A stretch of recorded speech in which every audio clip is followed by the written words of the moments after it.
Happy Onyx Storm Day to those who celebrate. Sorry, I feel like I'm in like a 90s like music video, like the outfit that I've put together.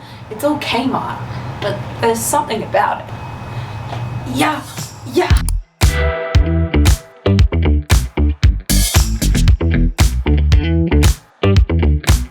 Remember when I said I was going to do a reread of Fourth Wing and Iron Flame before Onyx Storm came out? I ran out of time. There are a lot of other books that I actually want to get to, for example, Red Rising. Let's have a coffee and I'm going to study up on Basquiat law. Is that empyrean law? What am I even trying to say here?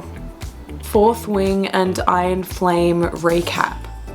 Oh, slay Skylar. Oh, this girl's so good. Get around her. Fourth Wing is my favorite book. Is it technically the best book? No, yeah. absolutely not. Yes, it is. It's awful, but it's the best. Okay, I'm gonna watch this. Rebecca Yarros did not write Fourth Wing. My videos would not exist. They just didn't work. It's actually true. That's like me with Akatar.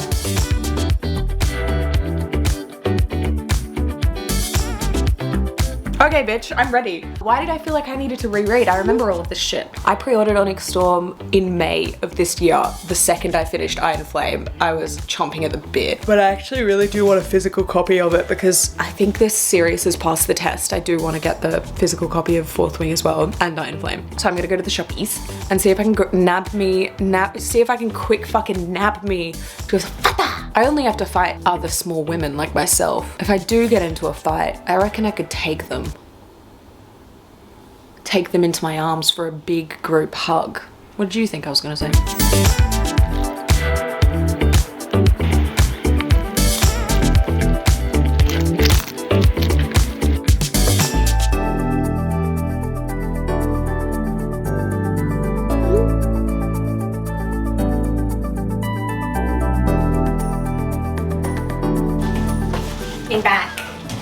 I'm back.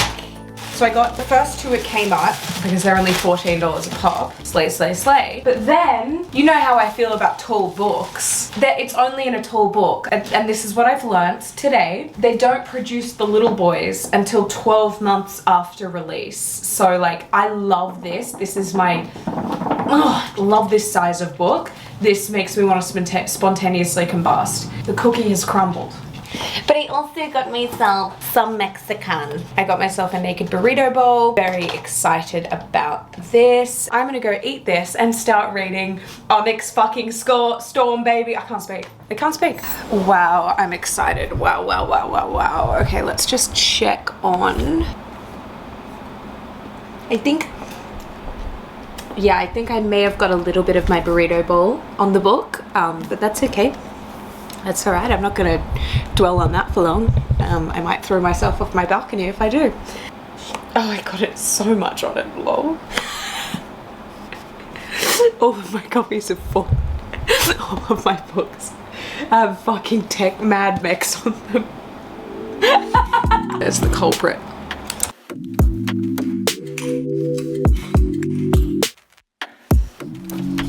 Oh, there's art in there. I thought that was only in the hardcovers. Oh, the piece of cake. I remember that. Oh, hello. Ow, you're scratching me. You have to come up here. Hello.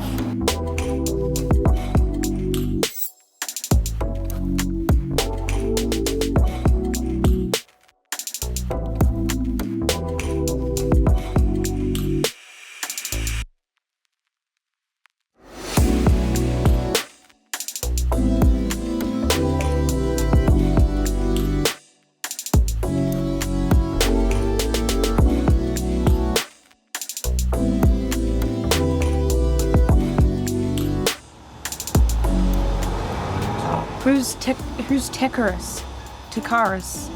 What bargain? She gets this missive, like I'm literally on page 30, she gets this missive and it's like, it's just a one-line thing, but it's Tekaris saying you have 3 days to hold up your end of our bargain. And I'm immediately like, what bargain? So I Google it and then I go to Reddit naturally because that's where you get the best information for culture. Literally 56 minutes ago, someone else has been like, bargain? What bargain? Someone please tell me what that was. And I was like, page 30, me too, babe.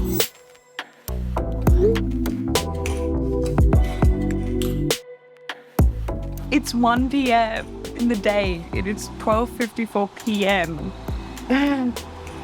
We have our first cock. Page 33, line 2, the word cock. Okay, I'm like 50 on the dot, and I'm up to chapter 6. It's taking a little while to like remember stuff. This is the year for like realizing stuff, but I am enjoying it. It's just such a comfort series for me. Like I'm so excited to have the paperbacks of the first 2, and it's just so enjoyable. I don't really want to power through it. I know I typically read books really quickly, and I'll probably read it faster than I want to. Anyway, sorry, I didn't mean to shoulder charge you just then. We have so long until the next one. Like, we don't even have a title confirmed for the next one. It's going to be a year at least, so I just want to absorb it and enjoy it. But so far we are just in that like same situation that we left the last one, where the Wyvern riders, or flyers, they're called flyers, and Basgiath riders are still trying to like join forces and I suppose respect one another.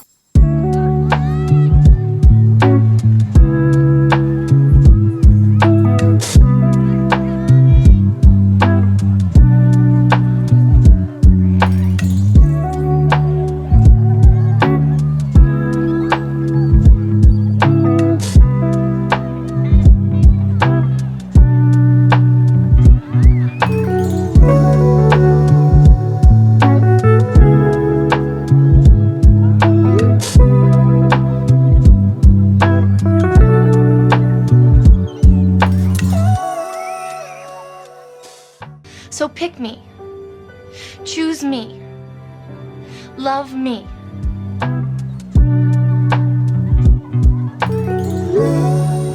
I'm up to chapter 14. Something like plot-wise, I'm so excited. Like it's like a trope that I adore. I'm like ready to buy. Okay, I ordered myself cookies on Uber Eats because I'm having a grand old time. What kind of girl have a grand old time anymore? You guys are so stupid. Consider me sat. Just like this. Consider me sat.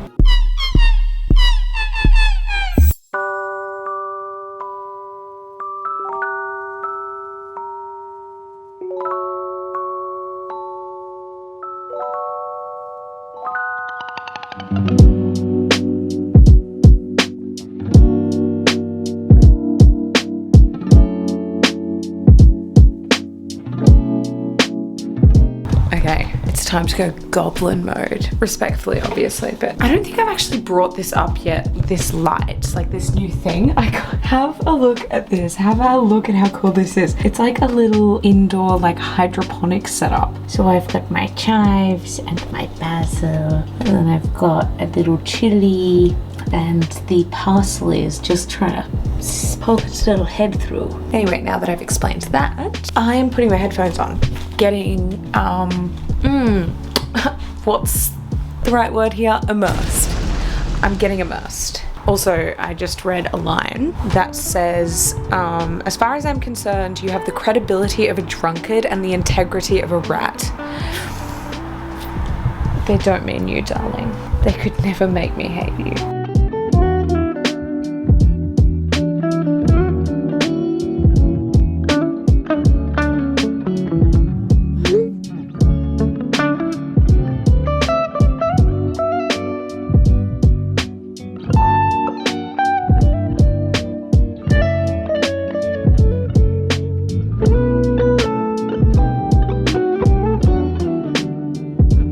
Halfway through, and I like genuinely don't think I'm getting sleep tonight. I mean, I will. I don't think I'll finish it all tonight, but I'm just like very into this mission. Like the overall vibe of this book, I'm really enjoying it, is what I'm trying to say. I'm not forcing myself to go to bed. Like I'm just gonna let myself read for as long as I want to tonight, and if that means 4 o'clock in the morning, then I'm only getting a few hours sleep. But I'm very much enjoying it. It's a special treat.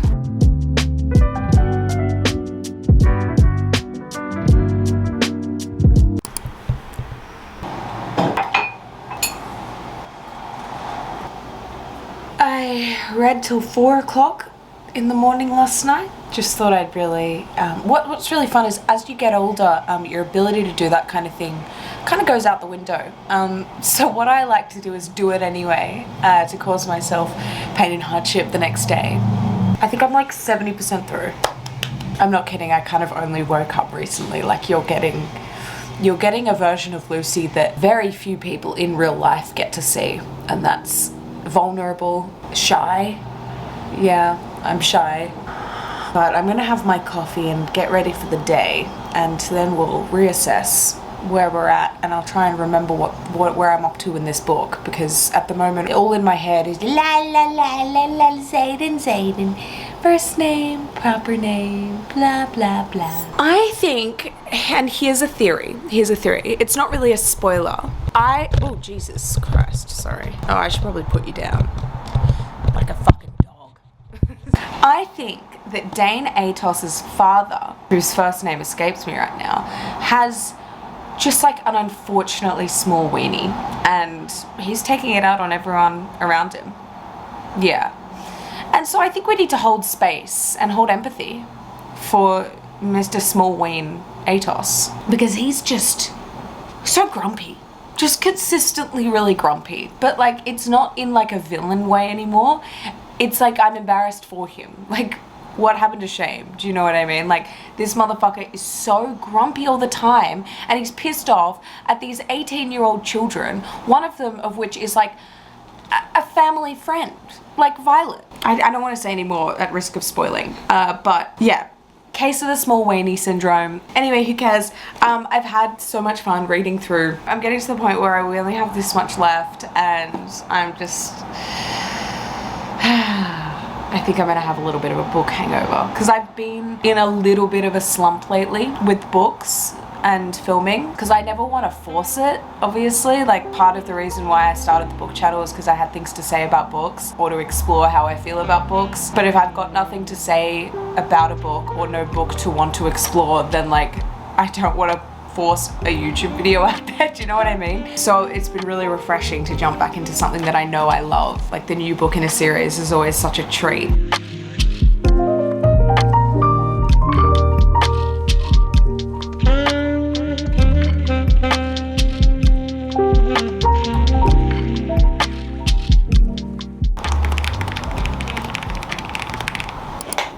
It's 5:28. I just took a rat for an adventure, and now I'm clocking off to read the rest of this book. No! I'm excited to see what the ending is, and God, I really hope there's no like awful cliffhanger. I will say, I hope something, like, I was thinking a little bit more about it. While the book has been enjoyable, it is making me rethink how much shit I gave Iron Flame. Like, I think Fourth Wing is the best. Like, that was my 5-star read from the series so far. I loved that book. Iron Flame I gave a 3, but I always talk to people and I'm like, yeah, it's a bit of a filler book. But reading this, like, I look back on Iron Flame and I'm like, it wasn't that bad. Like, in comparison, they're pretty similar books in terms of like, Iron Flame was, I've seen people refer to it as like, it's a little bit of 2 books in one, and I think I do agree with that now, because this one is definitely one continuous theme of them trying to find where the 7th dragon is, the 7th species, and so they're just working on that the whole way through, as well as like dealing with the politics and stuff, because they're still in the middle of a revolution. I literally just got a text from Harriet saying, wow, smut 32 pages in is insane. Wait, that's so funny. I'm literally sitting here filming and I get that text message come through. Bro, it's so cringe. 32 pages in. I know, literally. I honestly just skim read it, but like, they're actually so cringe. I thought it was pretty early too, to be honest. Yeah, 32 pages for a smart scene is a new record, I fear. No, oh, I thought you meant like 32 pages long, and I was like, oh, I was gonna say you enjoying it, but you're 32 pages in, so. I don't know how she does it, but I'm just like, I'm there. I have forgotten everything though. They're talking about like all of these names and words. Like, what the fuck is paromial? What the fuck is... But anyway, enjoy. I'll keep sending you my thoughts. Please do. Bye. that's funny. Where was I? Yeah, we're dealing with the politics and this main mission that they're on to find the 7th species, which is enjoyable. But I do have this thing in the back of my mind where Rebecca Yarros posted this like very sad Dean Lewis song, and she was like, this is like the overall theme of the book, which tells me pretty much that there's going to be like a very dramatically sad ending, and I think it's to do with Xaden and Violet. I don't mean someone dies. It's not giving that. I have no idea. I haven't finished the book yet. I'm worried there's gonna be some kind of trope where like Xaden becomes this like martyr and he's like, I can't be the man you need me to be kind of thing, and like steps out of the picture. But at the same time, we are getting an interesting little like love-ish triangle with Halden. I'm gonna keep reading.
Just under 100 pages to go. I am enjoying it, but I will say I feel like there have been a lot of last minute reveals. Like there have been 3 different storylines that have had this kind of game-changing plot twist. Some of them aren't like the biggest deal, but some of them definitely are. But there's not enough time left in the book for there to be a payoff for any of that, which, you know, like makes me think that it's just gonna be like another cliffhanger, like Iron Flame was in a way. I don't mind a cliffhanger. I have no issue with them, but I think sometimes you do have to finish a book with payoff, and I feel like I haven't finished it yet, but I've got 100 pages to go, and I'm like, I don't see how we can like tie up all of these, or like, you know, half of these loose ends. It just feels like it's setting it up for the next one, to be honest. There have been a few elements that we've had in the story. One is to do with like Andana, one is to do with Xaden. Like all of these different characters have these like core kind of plot points to them, but none of them have really like,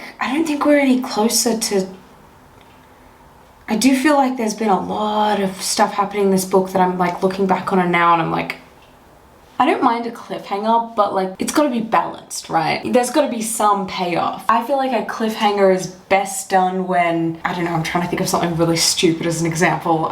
You're trying to pull an apple off the tree, right? And you spend like most of the book trying to get this apple off the tree. You try all of these different things. And then finally one day at the last page of the book, you get that apple from the tree, but it's not an apple, it's a pear. Do you know what I mean? Like at least you got the apple off the tree. I feel like we're like setting up all of these new cliffhangers like and twists at the very end, but we're not going to wrap them up until the next book. So it's like, it's kind of annoying. It's like trying to get the apple off a tree and then someone's like, there's a pear on the other tree, and so you're like, okay, I'll be back, and they go off and try and get the fucking pear and forget about the apple.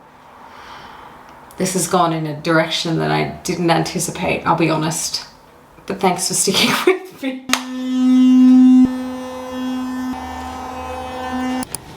I finished Onyx Storm last night. We kind of do need to talk about it. Like it's kind of shit. Like, and I want to preface this by saying that like I had the best time reading this. Like I love the characters and I love the world. So therefore, like I'm so biased going into this, and I love reading it. Like for the past 2 days, I've just had the best time dipping back into this world and reading new content from it. But when I finished it last night, when I was brushing my teeth last night, and I was explaining how like I don't see that there's enough time for all of these plots to tie up with a neat little bow and be done with, or make sense for the next book, like give us a direction to go in. And they didn't. There were so many things throughout this book that I was like, oh my god, okay, let's go. Like, I love this kind of storyline that you're teasing. And then they just disappear. I was going to leave it till this morning to like rate and review it, but I was like, no, let's just have a gaze. So I went on Goodreads and I was kind of like overwhelmingly struck with people who like felt the same way as me, but were way more like harsh about it.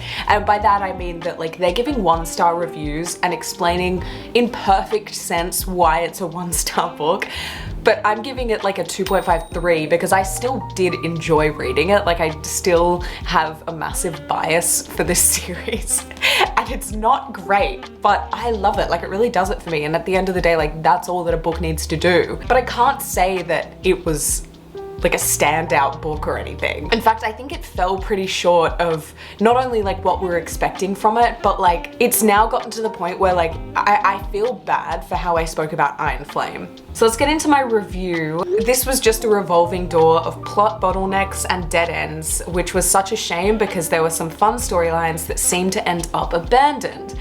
Still enjoyed the core characters and the vibes, but I'm concerned for the future of this series. And the next part of my review was just basically addressing the fact that I think I was just really excited for the shared reading experience with everyone. Like, it took me back to midnight releases for books, like for Harry Potter. I remember when the Twilight series was coming out when I was younger. There was such a shared experience with the girlies and the guys obviously, but like guys just doesn't sound that good, does it? And I got that yesterday. Like yesterday and the day before, like even just getting that text message from Harriet in the morning saying happy Onyx Storm Day. It was just so fun to go out and get myself a copy of the book and sit down and read it and know that every time I opened up Goodreads there were another like 10 people marking it as like currently reading. And so I can't ignore that. Like, there was a huge portion of my enjoyment of this book that was just taken from the fact that it was this culturally shared reading experience that you get with like every hyped book when a new one in the series comes out. So that part of me wants to give it a 4, would you believe? But if we ignore that and pretend that that didn't happen and that I was literally just reading this on a random Tuesday, dude, this is pushing a 3. Like, this is pushing a mid 3 at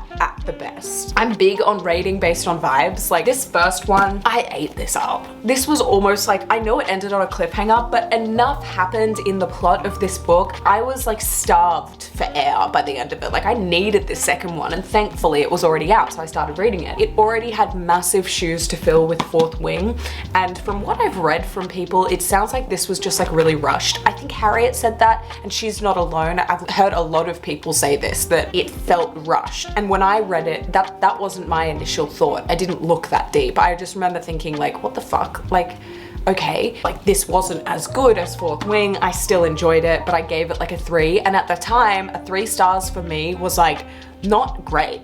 Like, it was, yes, I read it and yes, I found enjoyment in it, but ultimately like it's not very good. That's not the case for 3s for me anymore. So this had big shoes to fill, but ultimately when we finished it and everyone was kind of like, yeah, that was kind of a filler book. Like, that's why I think we were so excited for Onyx Storm, because we're like, we moved like 3 steps forward in Fourth Wing. We moved 1.5 steps forward in Iron Flame. I don't think we moved forward at all in this book, truly. I just think it fell short. I just think we ended up with like 4,000 more characters than we started with that I'm not gonna remember, and we didn't move forward at all. Like, when you finish this book, you're kind of in a really similar place to the end of this book, and that was shocking to me because I'm like, that was a big fucking book. That was a long book. I'm not kidding. I think it was like 550 pages of tall pages. When I was going through the reviews, someone referred to this as Iron Flame fanfic, and I cannot for the life of me get that out of my head because it's so right. Like, it's that is a based take. Anyway, I am gonna get into spoilers now. So if you haven't read the book yet and you do want to read it, please don't let me dissuade you from doing so. If you already like Fourth Wing, read it. I still enjoyed reading it and I'm excited to see where we go in the series. Having said that, I am a little bit worried, to be honest. I love a 5-book series, but I think we are suffering from the book 2 and 3 syndrome where like they are copying it because they've just had to be stretched out. I'm hoping that book 4 and 5 are going to step up the game and we're gonna get somewhere. Go and read Onyx Storm. Love you. Like and subscribe. See you later. For the rest of you messy sluts. Oh, let's get into it. First of all, hope you enjoyed it. I definitely still did. having said that, let's go through some of the things. I don't have notes, I'm just like purely riffing here. Okay, when Halden comes into the picture and we find out that they used to date and like Xaden is jealous, where was that storyline? Oh my god, where was that storyline? Like, I wanted to go deeper down that. I wanted her to maybe like reconnect with Halden a little bit. Even the Dane storyline, like what the fuck? Why was Dane so nice? We finished this book wanting to burn him at the stake. I did not remember that after like 50 pages of this book. He was lovely. He was on his best behavior and he was so polite, and it made me forget the shit that the fucking weaselly little rat shit, sorry, that he did in this book. You almost sit there being like, is this a recovery arc? Like, are we gonna start like shipping Dane and Violet? Yeah, the Halden part, I was like very excited at the prospect of her maybe like getting a bit confused, because oh my god, you've already got it there. Like, Xaden is turning part Venom. You might lose him. I can completely, like, the moral line here is already a little bit blurred. So it's not like anyone would judge Rebecca for putting a storyline in like that of her like testing the waters with Halden unintentionally and being like, oh shit, like maybe he is better for me or whatever. I don't care, maybe he's not, but like that was a fun storyline that I was like, here we go, and then it just fell flat on its face. When Xaden becomes a professor and they have to navigate their relationship in like private without getting into trouble, it was like, it could have been such a great storyline. And I swear we didn't do anything with it. Like, what is the point at this point? You know how in, like, a lot of this book is navigating them at this war college, but I feel like in this one, because the war college has fallen so much to pieces in terms of like leadership, there are no ramifications for like anything. Like, there was constant threats in this book of like, you can't do that, you'll get in trouble, like you'll get in trouble. No one got in trouble. Like, literally no teacher or professor or like anyone seemed to have control over Violet or Xaden. Like, I just, it was kind of, the more I say it, the more I'm like, what was this book? So on the relationship aspect, like Xaden becoming a professor and that causing issues with them, like how do we navigate this? Like, it's part of like Article 1, Section 3 or some shit, I don't remember, about like how a professor cannot have a relationship with a student. I was like, here we go, because this ties in with the like Halden thing about like her testing the waters with potentially another guy and like having a bit of a love triangle. It was like enemies, rivals to lovers in this one, and then they did get together at the end. That's cool. This one, they were together, but they at least had the conflict issue of Xaden revealing that he is part intrinsic and can read intentions. Cool. That causes conflict. We leave on that. He becomes man, and that is causing tension in the status of their relationship. Where was the issue in this book? They just bickered like an old married couple and nothing was handled. Like, no big issue came to light in a way that they couldn't solve it, or that even challenged them to solve it. Like, she's not leaving Xaden, are you kidding me? This was literally Iron Flame fanfic. The point of me going through their relationship arc is to say that they got together at the end of this book. They're still together in this one, but they are dealing with a little bit of hardship and trying to work out like how to navigate their relationship. In this one, they're still together, but they're just kind of like a married couple. And if you want a relationship to work for this long, when the premise of the series was like enemies to lovers, we cannot have them as like a happily married couple for like longer than half a book, because it gets boring. This is, at the end of the day, I know I talk a lot of shit on romantasy, but this is the core element of this series. It's romantasy. And if the romance isn't working or isn't getting enough like special attention in the writing room, like, God help it kind of thing. We need some kind of issue or conflict for them to solve in their relationship to keep us interested in their relationship. The Halden storyline could have been great. I mean, even Dane like being more polite and like now all of a sudden he's like working with Xaden in a way that like just like, I mean, don't get me started on like Xaden being able to resist Venom. Like, it just doesn't make sense to me. There's an element there that I'm like, that is way too convenient. Why hasn't anyone else been attempting to resist it until now? Do you know what I mean? Like, moving into other plot points, heaps happened that didn't end up happening. Myra, I'm not sure how you pronounce her name, at the very end of the book, what the fuck was that? It was like one chapter worth and then she comes back.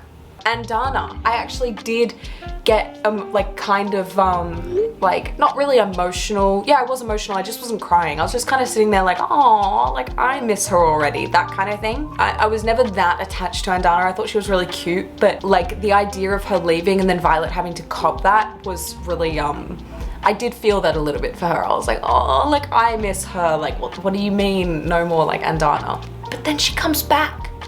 It just felt like all these cheap tactics to like fill pages of a book, and what a shame. Do you know what I mean? Like, what a shame. The entire goal throughout the book of them finding like the 7th species of dragon in order to find the cure for venom just puffed up into thin air. It was like, we found them, they didn't want to talk to us, we leave. They help us in a battle, we are no closer to finding the cure. Like, that was the one goal of this book, and we didn't get there in 500 and something, 550 odd tall pages. That's not much of a payoff at all when you think about it. So, I don't know, let me know what you guys thought of the book. I would love to know. Connect with me on Goodreads and Fable. I post all of my reviews there as well. I do want to know what you thought. Drop me a comment, let me know, because I simultaneously really enjoyed reading it, but I'm very disappointed in it, and I think my enjoyment of reading it was more about the experience, the shared experience. So let me know where you guys sit with that. And also just a little housekeeping update. I do have like heaps of footage from when I was in Tasmania. I've just been in Tasmania with my family for 2 weeks, and that's partly why I wasn't posting. So will have some vlogs coming out of me like in Tasmania, but I did want to get this one out first because what can I say? It's topical. Thank you so much for watching. I appreciate you. I hope you enjoyed it. If you did read it, let me know your thoughts, etc., etc. And I will see you guys next time. Goodbye.